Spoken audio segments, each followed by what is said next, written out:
High protein and tasty soya chunks recipe ఎలా చేస్తున్నాను చూడండి మామ.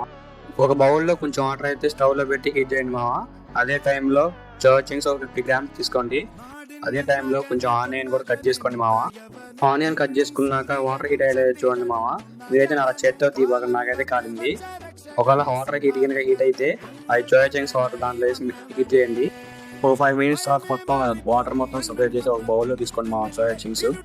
తర్వాత ఒక మిక్సీ జార్లో సోయా చంక్స్ తీసుకోండి మామ. 4 వెల్లిపాయలు వేసుకోండి మామ. అదేవిధంగా అల్లం కూడా వేసుకొని టేస్ట్ బాగుంటుంది. పచ్చిమిర్చి కొంచెం కట్ చేసుకుని పచ్చిమిర్చి ఉల్లిపాయ కూడా వేసుకోండి మామ. లాస్ట్లో జీలకర్ర కొంచెం వేసి మిక్స్ చేయండి. మొత్తం మిక్సీలో వేసి మొత్తం గ్రైండ్ చేయండి మామ. గ్రైండ్ చేసిన తర్వాత మొత్తం ఒక బౌల్లో తీసుకోండి. మళ్ళీ బౌల్లో తీసుకున్నాక 2 eggs అయితే కాచండి మామ. దాంట్లో సూపర్గా ఉంటుంది. కట్ చేసుకున్న మిర్చి అండ్ ఆనియన్స్ కూడా యాడ్ చేయండి మామ. మీ టేస్ట్ సరిపడే అంత ఉప్పు, పసుపు, కారం, కొంచెం మసాలా వేసి మొత్తం మిక్స్ చేసుకోండి మామ. బాగా మిక్స్ చేసుకోండి మామ. లాస్ట్లో కొంచెం ఆయిల్ వేసుకొని కూడా మళ్ళీ మిక్స్ చేయండి.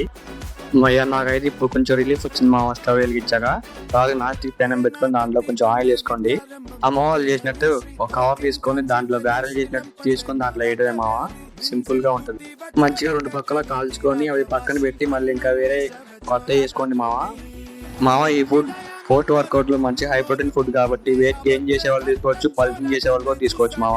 ఇలాంటి మంచి డైట్ ప్లాన్ కోసం మన అకౌంట్కి లైక్ అండ్ సబ్స్క్రైబ్ చేసుకోండి. పక్కనే ఉన్న బెల్ ఐకాన్ని ఆన్ చేసుకోండి మామ.